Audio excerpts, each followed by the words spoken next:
మీరు చేయాల్సిన పని ఏంటంటే రోజుకు 5 వచనాలు కీర్తనల గ్రంథం చదవాలి, రోజుకు ఒక అధ్యాయం సామెతలు చదవాలి. అందరు చెప్పండి. రోజుకు 5 వచనాలు కీర్తనలు చదవాలి, రోజుకు ఒక అధ్యాయం. అప్పుడు ఏమవుతుంది? చక్రం ఏం తిరుగుతుందంటే నెలకు ఒకసారి సామెతల గ్రంథం అయిపోద్ది.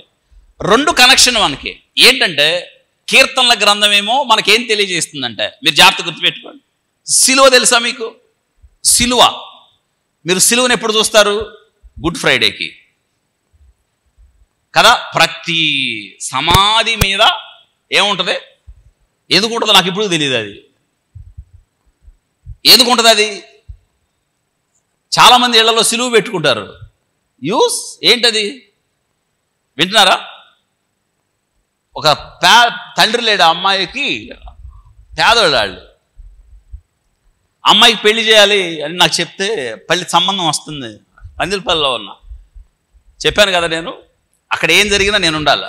సార్ ఇట్టా పెళ్లి సంబంధానికి వచ్చారు, అమ్మాయి పేదింటి అమ్మాయి, నేన్న వచ్చినప్పుడు నన్ను కూడా పిలవండి అన్న. హాస్పిటల్ పక్కనే ఇల్లు.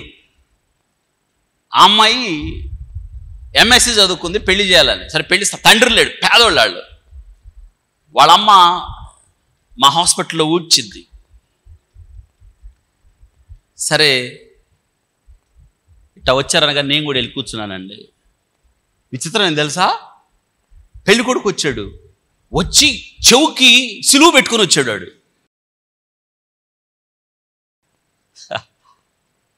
నాకు అనిపించింది ఎక్కడో ఉండాల్సిన సిలువ కొండ మీద కూర్చుట, చర్చి మీద కూర్చుట, ఇళ్లల్లో కూర్చుట, చివరికి ఎక్కడ కూర్చుట?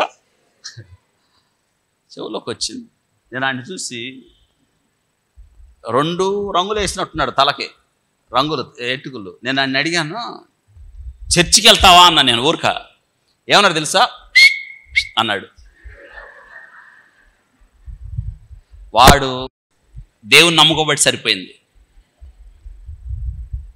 చూడండి, వాడు నాకు విలువిపోతే విలువిపోయాడు. పాస్టర్ అని విలువిపోతే, డాక్టర్ని కదా. నాకు అనిపించింది వీడికి తెలుసా తెలీదా ఈ డాక్టర్ అని. నేను వీడికి అంటే తెలుసు. వాడు విజిలేసి ఇది చూపిస్తున్నాడు. ఏంటది అంటే దాని అర్థం ఏంటి? అంటే సిలువ పెట్టుకున్నాను కాబట్టి నేను ఎవరిని? అది నేను అన్నా, వీడిని తక్షణం ఎలగొట్టేసేయండి. వీడి పిల్లని చుట్టానికి కూడా ఎక్కువసేపు ఉంచొద్దు వీడిని. ఈరోజు చాలామంది ఏమనుకుంటారు తెలుసా? సిలువ పెట్టుకుంటే చచ్చినోడు పోయాడు, వాడి సమాధి మీద పెడితే, సిలువ పెడితే క్రైస్తవుడా? కాదు. జాగ్రత్త వినండి. 2 పుస్తకాలు ఒక మాట చెప్తాను. సిలువ నిలువ కర్ర, అడ్డకర్ర. నేను గతంలో చెప్పాను. ఇక్కడ నిలువు కర్ర అంటే వినండి, మానవుడు దేవునితో సంబంధం. అడ్డుకర్ర నిన్ను వలె నీ పొరుగు వారిని, సాటి మానవుడితో మనం సంబంధం. దేవునితో సంబంధం, సాటి మానవుడితో సంబంధం. కీర్తనల గ్రంథం మనకేం తెలియజేస్తుందంటే దేవునితో సంబంధం అంటే మనం ఆరాధికులుగా మారాలి, దేవుని బిడ్డలుగా మారాలి, దేవుని ప్రత్యక్షత కలిగిన వారిగా మారాలి, ఆత్మతో సత్యముతో ఆరాధించే వారిగా. ప్రతి కీర్తన మనల్ని దేవునికి దగ్గర తీసుకొస్తుంది, ఆరాధించే వారిగా మారుస్తుంది.